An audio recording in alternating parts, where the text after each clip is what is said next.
Hi friends, welcome to our नई video. तो मेरे पास एक एलजी का ये एक छोटा मॉडल का पीसीबी आया है और ये पीसीबी का प्रॉब्लम है। टीवी ऑन तो हो रहा है, मतलब पिक्चर आ रहा है, पर इसका जो पहले ईएसटी पहले यहाँ पे स्पार्किंग कर रहा था, तो मैंने सबसे पहले ईएसटी चेंज कर दिया। इसमें दो ही प्रॉब्लम थे और ईएसटी चेंज करने के बाद इसमें जो पिक्चर आ रहा है वो सिर्फ मतलब पिक्चर नहीं आ रहा है, वो सिर्फ ब्लैक आ रहा है और मेन्यू वगैरह का जो ग्राफिक्स है वो आ रहा है। जैसे टीवी मतलब चैनल में कन्वर्ट किया जाए तो स्नो आना चाहिए, तो वो नहीं आ रहा है। ठीक है, और जब हम एबी में सिग्नल देते हैं, मैंने देखिए यहाँ पे अच्छे से सिग्नल दिया है और हमारा सेट टॉप बॉक्स भी प्रॉपरली ऑन है। और यहाँ पे मैंने टीवी को ऑन कर दिया है। अब आप स्क्रीन में देख सकते हैं कि टीवी तो स्टार्ट हो गया है, फिलामेंट वगैरह अच्छे से ग्लो कर रहे हैं, पर इसमें कोई भी पिक्चर नहीं आ रहा है। ठीक है, साउंड प्रॉपरली आ जाता है पर पिक्चर कुछ भी नहीं आता है। वो हल्का सा, बहुत ही थोड़ा सा दिखाई देता है, मतलब बहुत ही डिम। मान लीजिए 1% 2% ऐसा ही दिखाई दे रहा है। और मैं यहाँ पे कंफर्म करना चाहता हूँ। देखिए मैंने यहाँ पे अभी मान लीजिए मेनू दबाया, मतलब जो हमारा ब्राइटनेस कंट्रास्ट जिसे एडजस्ट करते हैं वो दबाया, तो वो दिखाई देता है। देखिए यहाँ पे वो दिखाई दे रहा है पर पिक्चर कुछ भी नहीं दिखाई दे रहा है। तो ये जो प्रॉब्लम है ये एलजी के सेट्स में बहुत ही कॉमन आता है। ठीक है, बड़े किट मान लीजिए या फिर छोटे किट मान लीजिए, यहाँ पे देख सकते हैं सेट टॉप बॉक्स हमारा प्रॉपर ऑन है, टीवी एवी मोड में भी है, पर ये पिक्चर नहीं आ रहा है। तो इसका जो जनरली प्रॉब्लम है, मैं आपको अच्छे से दिखा देता हूँ।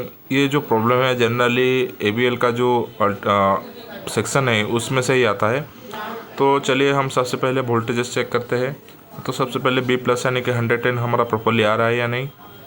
तो ये नहीं आएगा तो टीवी तो स्टार्ट नहीं होगा, और ये हमारा प्रॉपरली आ रहा है। और हमारा जो कैथोड सप्लाई है वो भी सही आ रहा है।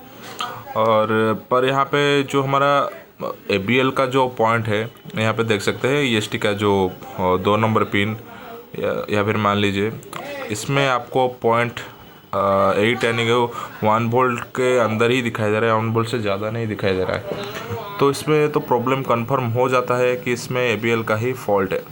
ठीक है, तो एबीएल का फॉल्ट दो जगह से निकल सकता है। एक है इसका जो फॉल्ट है वो ईएसटी के साइड में होता है, या फिर आपका मेन आईसी के साइड में भी हो सकता है। तो मेन आईसी को चेंज करने से पहले सबसे पहले देखना है कि हमारा जो 110 का जो सप्लाई वहाँ पे एक रेजिस्टेंस दिया गया था है, वो उसका वैल्यू है 91K।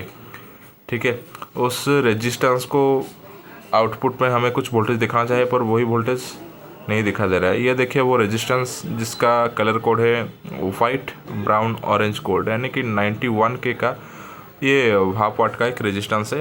आपको 100 के देने से भी चलेगा या फिर 82 के देने से चलेगा, पर हाफ वाट तो कंपलसरी चाहिए आपको। तो मेरे को ये रेजिस्टेंस ढूंढना होगा। तो हमने यहाँ पे रेजिस्टेंस लगा दिया है, और मैंने ये रेजिस्टेंस बहुत ही मुश्किल से मिला एक सेम एलजी के किट से, जो कि ख़राब होकर पड़ा था। ये दोस्तों वाटर डैमेज था। तो यहाँ पे लगाने पर चलिए वोल्टेज चेक करते हैं और रिजल्ट देखते हैं क्या हमारा चेंजेस आए। तो अभी हम सेट को पावर ऑन करते हैं। देखिए अभी हमारा सेट पावर ऑन हो चुका है और हमारा पिक्चर भी सक्सेसफुली आ चुका है। तो ये जो पिक्चर ट्यूब है थोड़ा सा वीक पिक्चर ट्यूब है, क्योंकि मेरे पास टीवी नहीं आया था। मेरे पास एक टेक्नीशियन भाई ने सिर्फ किट ही लाए थे। ठीक है, तो इसमें सब टेस्ट करने के लिए मैं यूज़ करता हूँ किट। तो वो ये प्रॉपरली पिक्चर आ चुका है, यानी कि अभी ये वोल्टेज अगर चेक करते हैं तो 10 वोल्ट के करीब आ रहा है, जो कि परफेक्ट है, कोई प्रॉब्लम नहीं है इसमें। ठीक है, और यहाँ पे बेल पॉइंट में भी वही 10 वोल्ट आ रहा है। तो इससे हमें कंफर्म हो गया कि हमारा आईसी सही है और ये रेजिस्टेंस ही ख़राब था। तो देख सकते हैं यहाँ पे पिक्चर प्रॉपरली मैं आपको सामने से दिखा देता हूँ। ये उल्टा रहा है क्योंकि जो मैंने वर्टिकल का कनेक्शन दिया है वो योक में उल्टा ही दिया है। तो ये हमारा तो सही हो जाएगा। तो अगर वीडियो पसंद आए तो लाइक कर दीजिए, शेयर कर दीजिए।